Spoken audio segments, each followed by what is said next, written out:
जब आपका व्यंजन खत्म हो जाएगा इसको बता दे, फिर दोबारा फिर से वीडियो कराए चालू करो। This is channel Prayag IAS from Dharmendra Kumar. जय हिंद, जय भारत। कल आप अगले क्लास में आप लोगों ने देखा वर्णमाला, उसमें स्वर पूरा हम लोग खत्म कर दिए थे। आज हम व्यंजन पढ़ेंगे, व्यंजन के बारे में।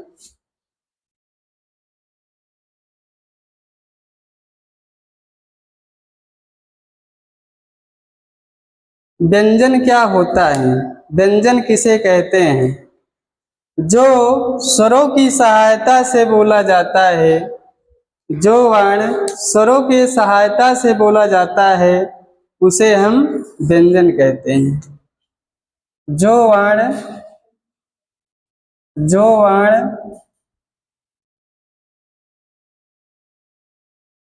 स्वरों की सहायता से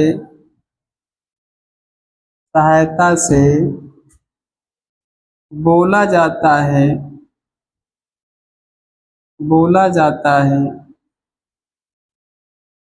उसे हम व्यंजन कहते हैं, उसे हम व्यंजन कहते हैं।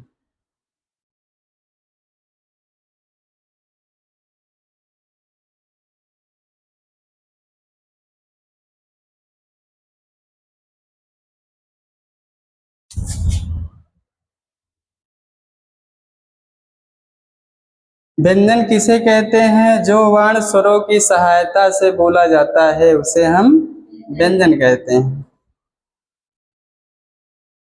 जैसे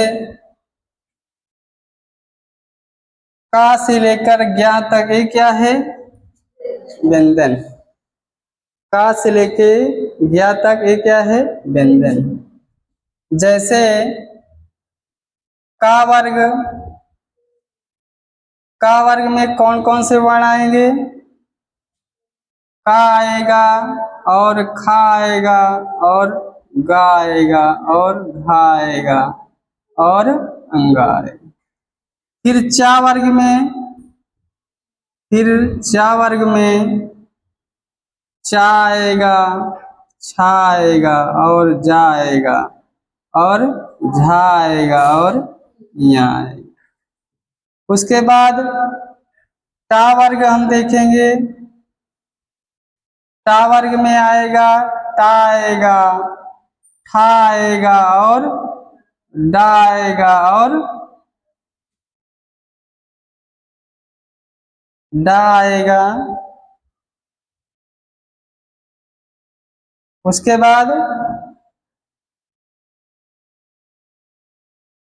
बाद ढा आएगा और अड़ा आएगा। उसके बाद हम देखेंगे ता वर्ग। उसके बाद हम देखेंगे ता वर्ग। ता आएगा, था आएगा और दा आएगा। उसके बाद धा आएगा, उसके बाद ना आएगा। फिर हम पा वर्ग में देखेंगे। पा वर्ग में पा आएगा और फा आएगा और बा आएगा और भा आएगा और मा आएगा। 1 2 3 4 5। ये सब देखिए 5 वर्ग हैं, है ना? कितने हैं? 5 वर्ग हैं। ये पांचों वर्ग जो होता है ये स्पर्श व्यंजन होता है। क्या होता है? स्पर्श व्यंजन होता है। पांचों वर्ग जो होते हैं स्पर्श व्यंजन होते हैं। आपसे अगर क्वेश्चन पूछता है कि स्पर्श व्यंजन में कितने वर्ग होते हैं तो आप बताएंगे 5 वर्ग होते हैं। अगर आपसे क्वेश्चन पूछता है कि स्पर्श व्यंजन में कितने वर्ण होते हैं तो क्या बताएंगे आप लोग? 25 वर्ण होते हैं। तो स्पर्श व्यंजन में कितना वर्ण होता है? 25 वर्ण होता है। 25 वर्ण होता है। अब देखिए, ये जो पंचमा अक्षर है, ये जो पंचमा अक्षर है, स्पर्श व्यंजन का पंचमा अक्षर हमेशा क्या होता है? नासिक या अनुनासिक, अनुनासिक होता है। नासिक या अनुनासिक होता है।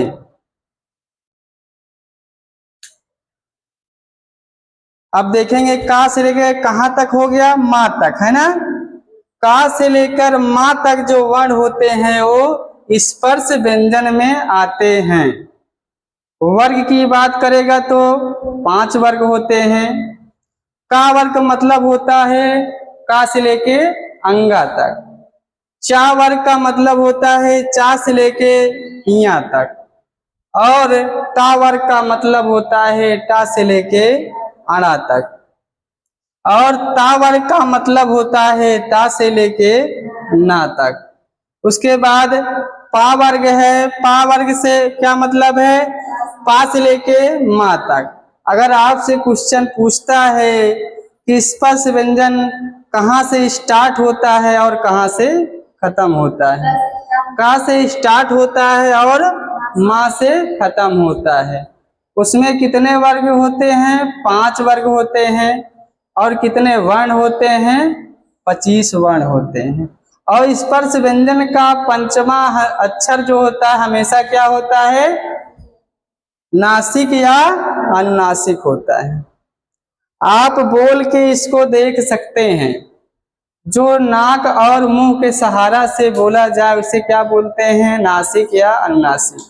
जैसे अणा, ना, है ना। जब आप बोलेंगे तो नाक और मुंह, है ना, निकला के आपकी क्या है? उच्चारण होगा।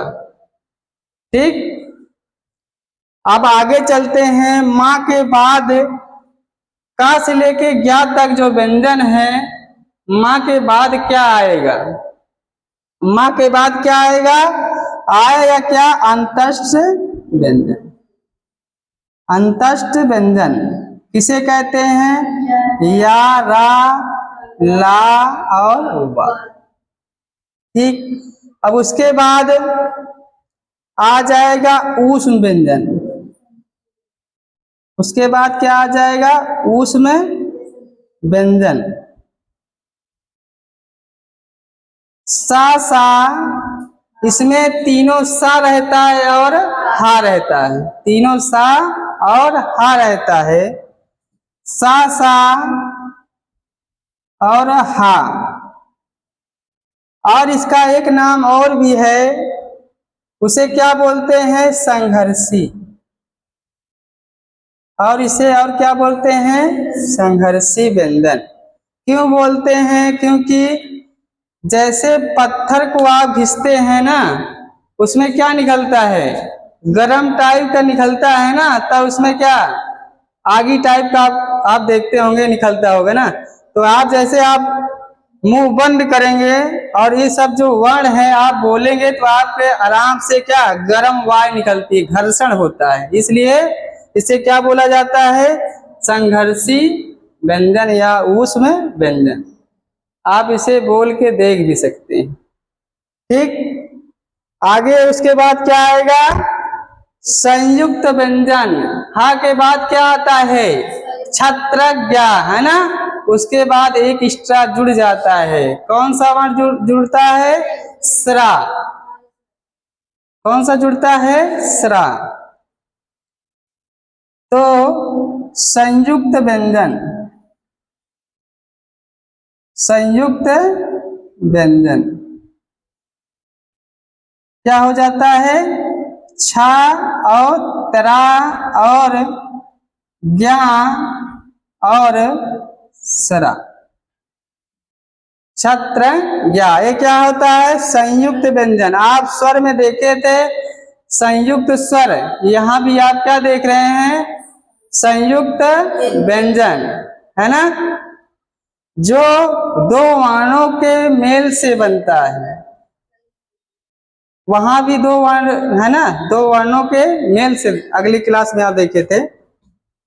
छतरी किससे बनेगा? का धन मूर्धन सा, का धन मूर्धन सा से बनेगा। और उसके बाद त्रा किससे बनेगा? ता धन रा। उसके बाद ज्ञा देखेंगे हम किससे बनेगा? ये बनेगा जा प्लस इया से। किससे बनेगा? जा प्लस इया से। और हम देखेंगे स्रा किससे बनेगा? तालब सा और रा, तालब सा और रा।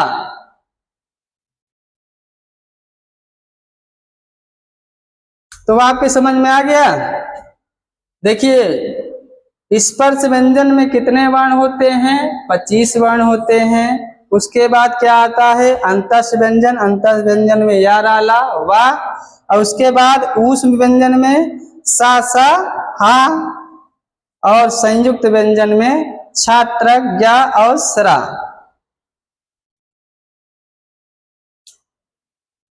उसके बाद हम आगे देखेंगे, उसके बाद हम आगे देखेंगे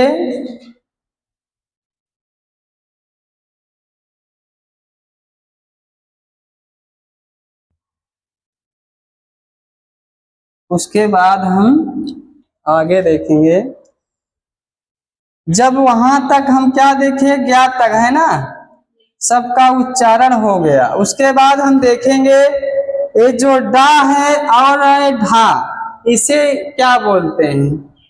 डा और ढा को बोलते हैं उच्छिष्ट व्यंजन। क्या बोलते हैं?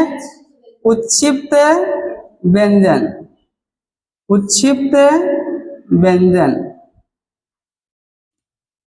डा और ढा। हम एक चीज यहाँ ध्यान देंगे कि अंगा में क्या बगल में बिंदी लगी रहती है? आपका क्वेश्चन है, आया हुआ है। आप देखेंगे डा जो होता है नीचे बिंदी लगी रहती है, ठीक है। और अंगा में क्या है? बगल में बिंदी लगी रहती है। इसमें आप कंफ्यूजन हो सकते हैं, ठीक। तो आपका जो डा है नीचे बिंदी लगी रहती है, नहीं लगी रहेगी। उसके बाद आपका आता है ढा। अब हम देखेंगे उसके बाद क्या आता है? अंतस्थ व्यंजन आप देखे थे ना, उसमें या रा ला है ना। तो रा क्या होता है? रा का एक नाम और भी है। अंतस में तो आता ही है रा, उसे और एक नाम और है। क्या नाम है उसका? लुंठित व्यंजन, लुंठित व्यंजन, व्यंजन या प्राकंपित व्यंजन, या प्राकंपित व्यंजन किसे कहते हैं? राग। उसके बाद उसमें है ला। ला को क्या बोलते हैं? पार्श्विक व्यंजन। ला को क्या बोलते हैं? पार्श्विक व्यंजन। क्या बोलते हैं? पार्श्विक व्यंजन बोलते हैं किसे? ला। और क्या बचा? या और वा। क्या बचा? या और वा। या और वा को क्या बोलते हैं? अर्ध स्वर। क्या बोलते हैं? अर्ध स्वर बोलते हैं। आप पूछेंगे सर आप तो बता रहे थे, क्या ये तो व्यंजन है, अर्ध स्वर कैसे हो गया, है ना। आप पूछेंगे कि अर्ध स्वर कैसे हो गया है, तो आप देखे होंगे कहीं कहीं ऐसा होता है कि जहां स्वर का ना उपयोग करते हुए हम क्या करते हैं? इसका उपयोग करते हैं। जैसे जैसे आप देखेंगे, जैसे कौवा, जैसे कौवा है ना,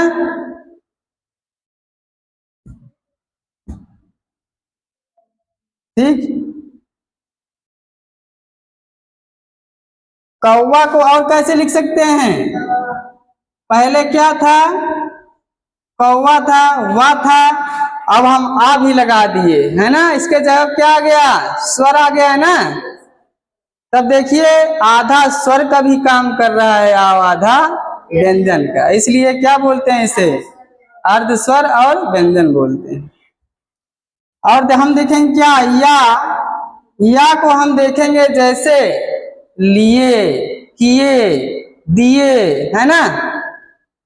ठीक, वहां हम या ना लिख के जैसे किए, ठीक है, क्या लिखे?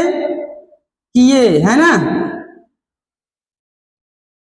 किए के देखिए या जो है किए ऐसे लिख सकते हैं, लिख सकते हैं कि नहीं, है ना। तो या के स्थान पे क्या हो गया? ए हो गया, है ना। ये क्या है? स्वर है ना। ये क्या है? स्वर है। तो ये क्या है? स्वर का भी काम कर रहा है और व्यंजन का भी काम कर रहा है।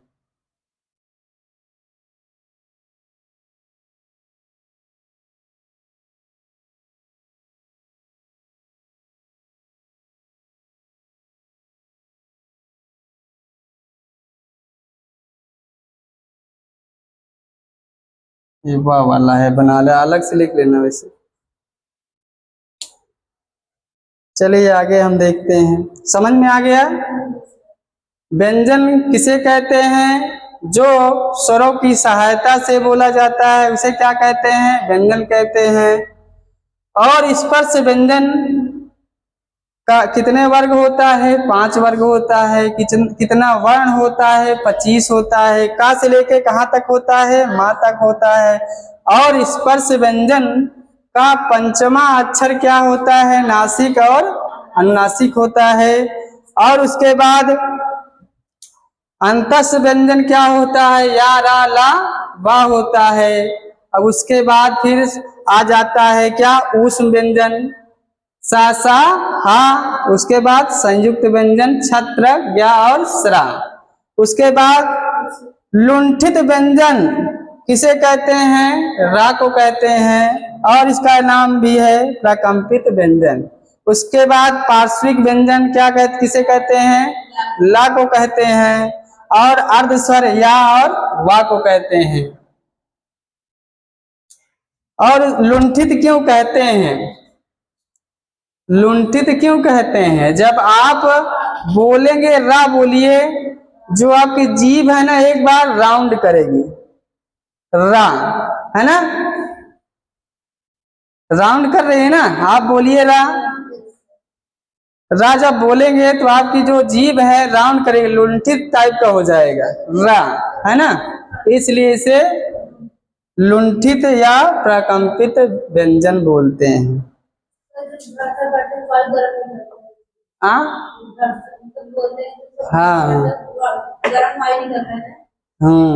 आगे चलिए।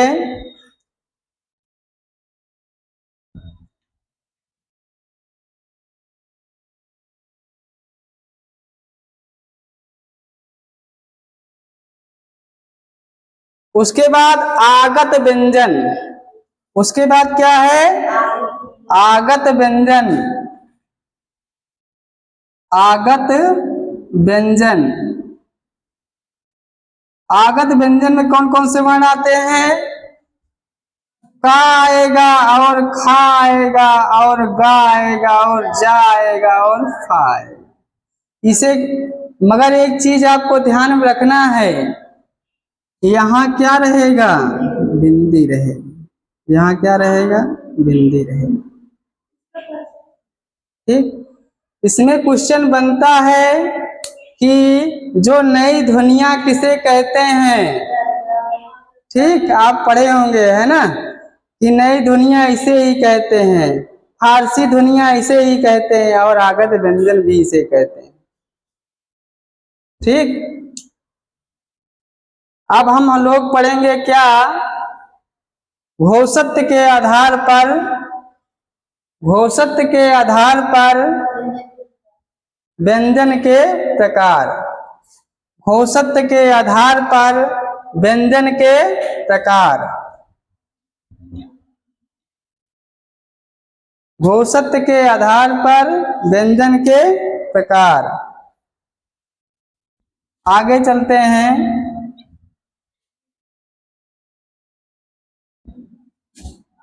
घोषत्व के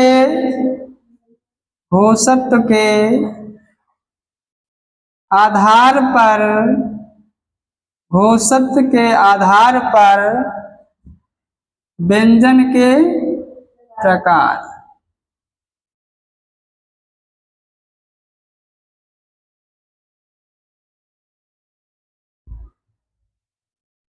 घोषत्व के आधार पर व्यंजन के प्रकार। कितने प्रकार होते हैं? 2 प्रकार होते हैं। एक होता है आघोष, एक होता है घोष या सघोष। एक होता है घोष, एक घोष या सघोष। घोष में क्या एक कोड है, उसको क्या बोलते हैं? 12।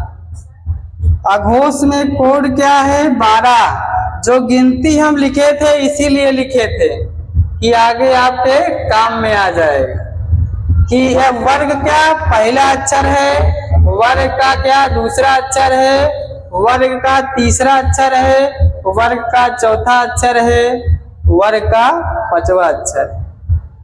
एक कोड है, ये क्या है? कोड है 12। उसके बाद घोष में क्या होता है? घोष का कोड 345। क्या होता है? 345। अब देखेंगे हम क्या, अघोष में कोड होता है 12 और ऊष्म व्यंजन होता है। क्या होता है? ऊष्म व्यंजन सा सा हा, मगर आपको यहाँ ध्यान रखना है कि हा नहीं होगा। हाँ, ऊष्म व्यंजन होगा मगर हा नहीं होगा। किसमें होगा? इसमें होगा, इसमें चला जाता है। ठीक है, तो देखेंगे हम तीनों सा होगा, तीनों सा होगा, है ना। और उसके बाद इसमें क्या होगा? अंतस्थ व्यंजन होगा और प्लस में क्या? हा, जो इधर से हट के इधर चला गया। या, रा, ला, वा और हा। और उसके बाद क्या होगा? स्वर होगा। स्वर कितने होते हैं उच्चारण में? 10 होते हैं, है ना। अगर आपसे क्वेश्चन पूछता है कि अघोष में वर्णों की संख्या कितनी होती है तो आप बता सकते हैं। इसमें कितना है? 12 है ना। तो एक वर्ग में हम देखेंगे 1 और 2, है ना। और वर्ग कितने हैं? वर्ग कितने? 5 है। जब एक वर्ग में 2 है तो 2 पंचे 10। ये 12 कोड का मतलब क्या हुआ? 10 वर्ण, है ना। ता वर्ग से लेके पा वर्ग में कितने वर्ण होते हैं? 10 वर्ण होते हैं, है ना। उसके बाद ये 3 और हैं, इनको जोड़ लो, कितना हो जाएगा? 13। बात समझ में आ गई? उसके बाद देखिए, आप सोच रहे होंगे 12 क्या है सर जी, लिख दिए, है ना।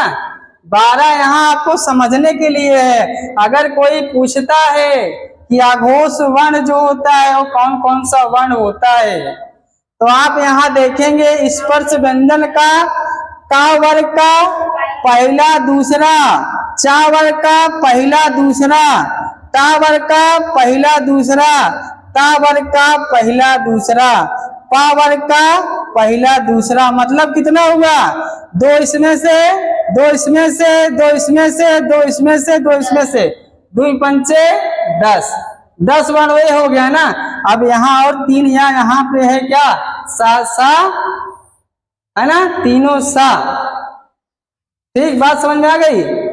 तीनों सा, इसे क्या बोलते हैं? तालब सा बोलते हैं। इसे क्या बोलते हैं? पहले वाले को इसे हम तालब सा बोलते हैं। और उसके बाद इसे क्या बोलते हैं? मूर्धन सा बोलते हैं। उसके बाद तीसरे क्या बोलते हैं? इसे दंती सा बोलते हैं। इसे क्या बोलते हैं? दंती सा बोलते हैं। बात समझ में आ गई? वैसे इसमें भी क्या है? 345। 345 मतलब क्या हुआ कि वर्ग का तीसरा, चौथा और पांचवा, जब एक लाइन में 3 वर्ण आ रहा है तो वर्ग कितने हैं? 5। तो गुणा कर देंगे, कितना हो जाएगा? पंक्तियां 15। पंक्तियां 15। भाई एक वर्ग में क्या आ रहा है? गा, घा, अंगा, ये तीनों आ रहे हैं ना। 3 इसमें आएंगे, 3 इसमें आएंगे, 3 इसमें आएंगे, 3 इसमें आएंगे। 3 के नीचे जितना है पूरा है, 4 के नीचे जितना है पूरा है, 5 के नीचे जितना है वो पूरा है। बात समझ रहे हैं ना? इसी का क्या है? कोड है। इसलिए हम पूछ रहे हैं आपसे कि घोष में या सघोष में वर्णों की संख्या कितनी होगी? 345 का मतलब क्या हुआ? 15 वर्ण। स्पर्श व्यंजन का 15 वर्ण है ना। 15 वर्ण ये हो गया। उसके बाद 5 वर्ण यहाँ है। अंतस्थ व्यंजन 4 हो गया है ना। 15 4 19। उसके बाद हाँ 19 1 20। उसके बाद 10 ये है, इसको जोड़ लो, कितना हुआ? 20 10 30। 30 वर्ण होते हैं। कितना होता है? 30 वर्ण होता है। अगर आपसे कोई पूछता है कि घोषत्व और घोष और सघोष में कितने वर्ण होते हैं तो 30 वर्ण होते हैं। बात समझ में आ गई? घोषत्व के आधार पर व्यंजन के प्रकार कितने होते हैं? घोषत्व के आधार पर व्यंजन के प्रकार कितने होते हैं? 2 होते हैं, अघोष, घोष और सघोष। ठीक। और अघोष का जो है कोड क्या होता है? 12 होता है। 12 का मतलब क्या होता है? सभी वर्ग का लिया जाएगा। जैसे एक के नीचे जितना है यहाँ तक। 2 का मतलब 2 का जो सभी वर्ग लेके यहाँ तक, पावर्ग, का वर्ग से लेके पावर्ग तक। ठीक। उसके बाद 345 का मतलब क्या है? पहला वर्ग से तीसरे से लेके जो तीसरे के नीचे पूरा है पावर्ग तक पूरा रहेगा। 4 का जो मतलब है 4 के नीचे जो है पूरा रहेगा, है ना। और 5 के नीचे पूरा वर्ग रहेगा। बात समझ में आ गई? उसके बाद अलग से और क्या रहेगा? अंतस्थ व्यंजन रहेगा, या, रा, ला, वा और हा, और स्वर रहेगा 10। इसको पूरा टोटल मिला क्या हो जाएगा? 30 हो जाएगा। अब हम आगे चलते हैं। अब हम आगे चलते हैं। प्राण वायु के आधार पर, प्राण वायु के आधार पर, प्राण वायु के आधार पर व्यंजन के प्रकार। प्राणवायु के आधार पर व्यंजन के प्रकार। पहला क्या होगा? अल्प प्राण होगा। उसके बाद महाप्राण। उसके बाद महाप्राण। इसका कोड होता है, क्या होता है? 135 होता है। इसका कोड 135 होता है।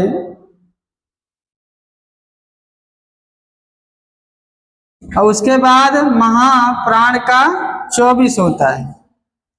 अल्प प्राण में कोड कितना होता है? 135 होता है। और महाप्राण में 24 होता है। और उसके बाद क्या होता है?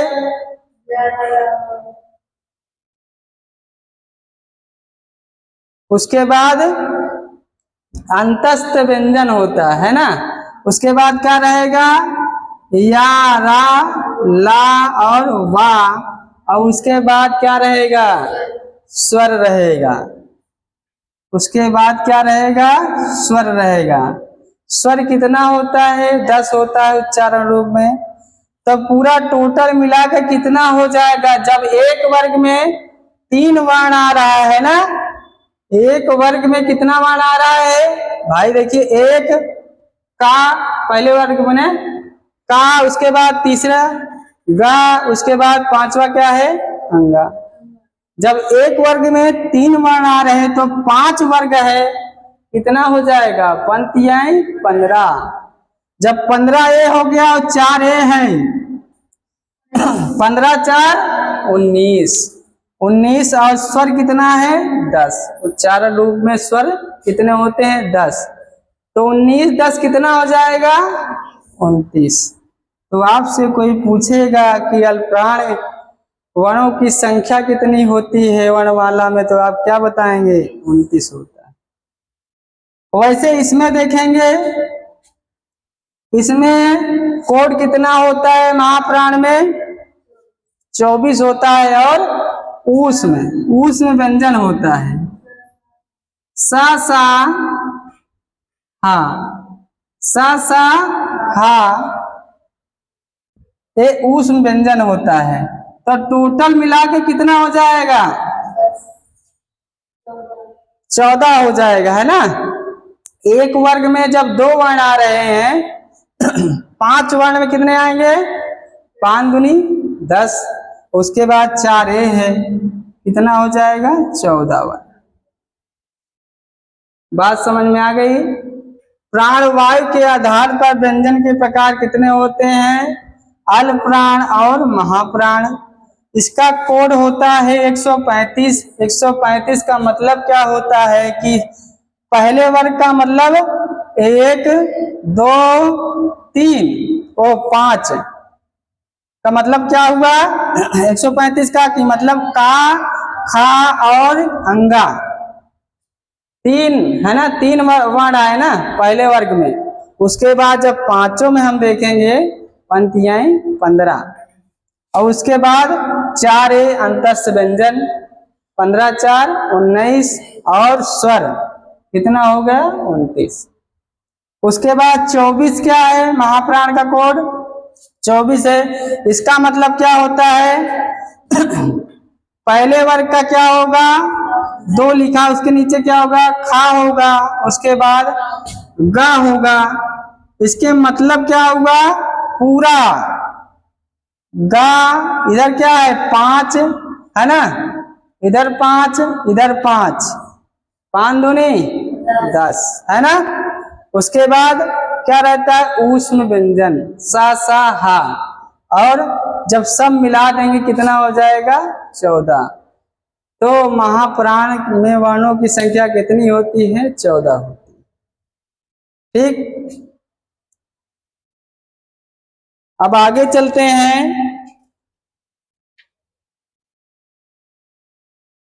आगे चलते हैं।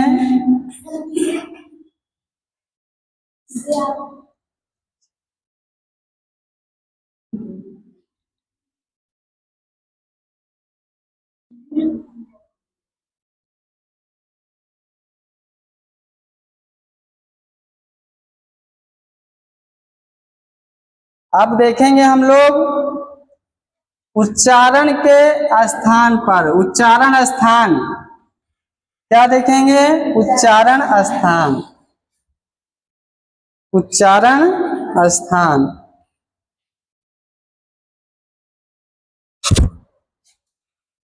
उच्चारण स्थान तो हम देखेंगे उच्चारण स्थान में, उच्चारण स्थान कि मतलब कैसे बोला, जो आप सुने होंगे कंठ, तालम, मूर्धन और दंत और ओष्ठ, है ना। देखेंगे हम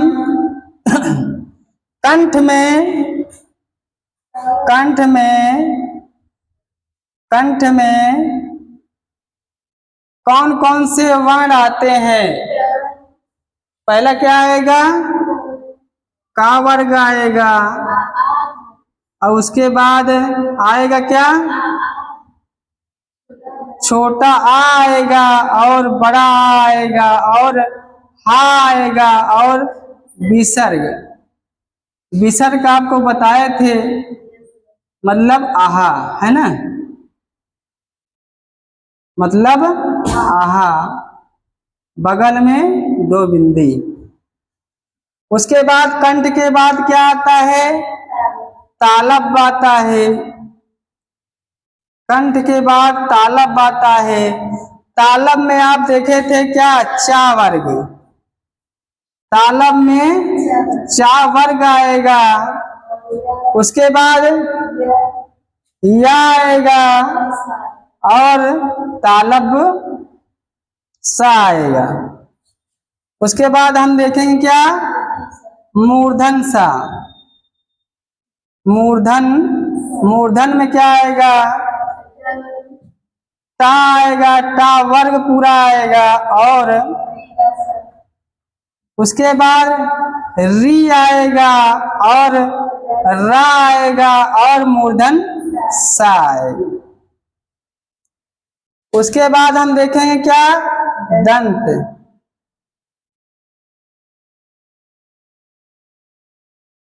दंत में देखेंगे हम,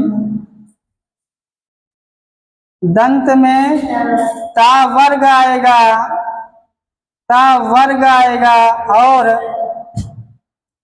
उसके बाद ला आएगा और उसके बाद दंती सा आएगा। उसके बाद हम देखेंगे क्या? ओष्ठ। ओष्ठ देखेंगे, ओष्ठ है। ओष्ठ में क्या देखेंगे? पा वर्ग आएगा, पा वर्ग आएगा और उसके बाद छोटा ऊ और बड़ा ऊ आएगा। देखिए 5 वर्ग होता है, 5 वर्ग, कंठ, तालम, मूर्धन, दंत और ओष्ठ। तो कंठ में क्या है? कंठ में का वर्ग आएगा। आपको आगे हम बता दिए का वर्ग का मतलब क्या होता है, का से लेके अंगा तक, है ना। का वर्ग का मतलब क्या होता है?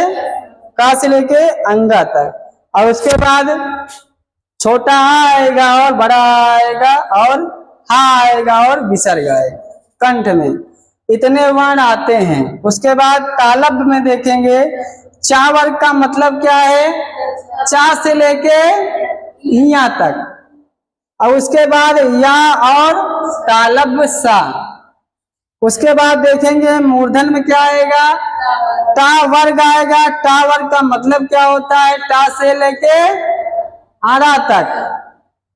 और उसके बाद री आएगा और रा आएगा और मूर्धन सा आएगा। उसके बाद दंत में क्या आएगा? ता वर्ग आएगा और ता वर्ग का मतलब क्या हुआ? ता से लेके ना तक, ता से लेके ना तक। उसके बाद क्या है? ला और दंती सा। उसके बाद ओष्ठ में हम देखेंगे पा वर्ग। पा का मतलब क्या होगा? पा से लेके माँ तक। पा का मतलब क्या होगा? पा वर्ग का पा से लेके माँ तक। और उसके बाद क्या आएगा? छोटा ऊ आएगा और बड़ा ऊ आएगा।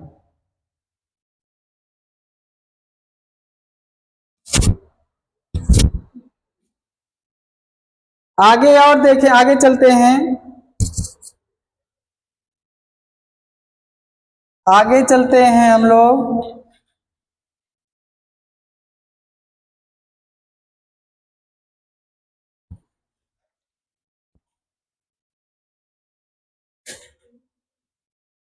उसके बाद सब चीज आप देख लिए। उसमें आपको ओ, आओ, ए, आए, ये सब आपको देखने को मिला? नहीं मिला, है ना। तो देखिए ओ को देखिए कैसे क्या होता है, ओ और आओ। उसका उच्चारण स्थान क्या होगा? आय का उच्चारण स्थान क्या होगा? और उसके बाद वा का क्या होगा? ठीक, देखेंगे हम वो ओ को कैसे हम लिखते थे। ओ को हम कैसे लिखते थे? आ धन ई, आ धन ई, है ना। ओ, आ धन ऊ, आ धन ऊ बराबरे ओ, आ धन ऊ बराबरे ओ, है ना। तो उसका मतलब क्या हुआ, आ का मतलब क्या है, एक कंठ में आया था ना, आ किसमें आया था, छोटा वाला कंठ में, तो यहाँ क्या हो जाएगा, कंठ हो जाएगा। क्या हो जाएगा, कंठ। ऊ किस में आया था, ओष्ठ में। किसमें आया था, ओष्ठ में। जब दोनों मिला देंगे क्या हो जाएगा, कंठोष्ठ। क्या हो जाएगा, कंठोष्ठ।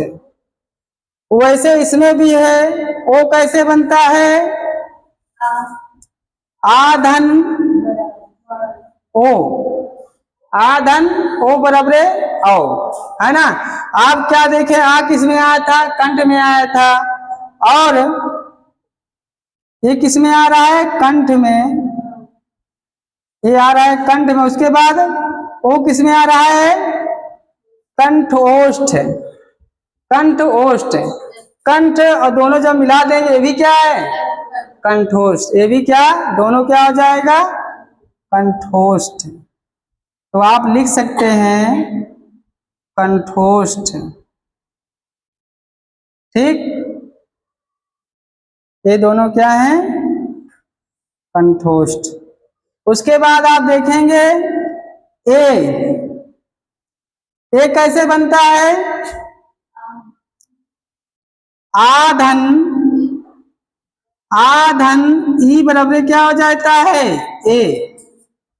आधन ई बराबर क्या हो जाता है, ए। तो आप देखेंगे यहाँ का है, कंठ में क्या आता है, छोटा आ आता है, तो इसे क्या बोलते हैं, कंठ, है ना। इसे क्या बोलते हैं, कंठ। उसी के बाद ई किस में आता है, तालब में। ई किस में आता है, तालब में। तो देखिए उसके बाद क्या हो गया, तालब। जब ए बन रहा है कंठ तालब, आई क्या होगा, ये भी तो कंठ तालब होगा। बात समझ गए, आई कैसे बनता है, आ धन ए बराबर क्या हो जाएगा, आई। जब एक कंठ तालब है, ए आ क्या है, कंठ है, दोनों दोनों को मिला दे क्या हो जाएगा, कंठ तालब। दोनों के मिलाएंगे तो कंठ तालब, ये भी क्या है, कंठ तालब। बात समझ में आ गई। आगे चलते हैं, वा को क्या बोलते हैं, वा को बोलते हैं दंतोष्ठ। वा को क्या बोलते हैं, दंतोष्ठ। दंतोष्ठ क्यों बोलते हैं, आप जब बोलेंगे वा को दंत और ओष्ठ से बोलेंगे, जैसे वा, वा दांत में जो आपकी जीभ है ना, ठेल रही है ना दांत के, और ओष्ठ सहारा ले रही है ना, इसलिए इसे क्या बोला जाता है, दंतोष्ठ। अब यहीं से व्यंजन क्या है, आपका वर्णमाला समाप्त होता है, वर्णमाला कंप्लीट होता है। उसके बाद अगली क्लास में चलेगा क्या, संधि। उसके बाद क्या चलेगा, संधि।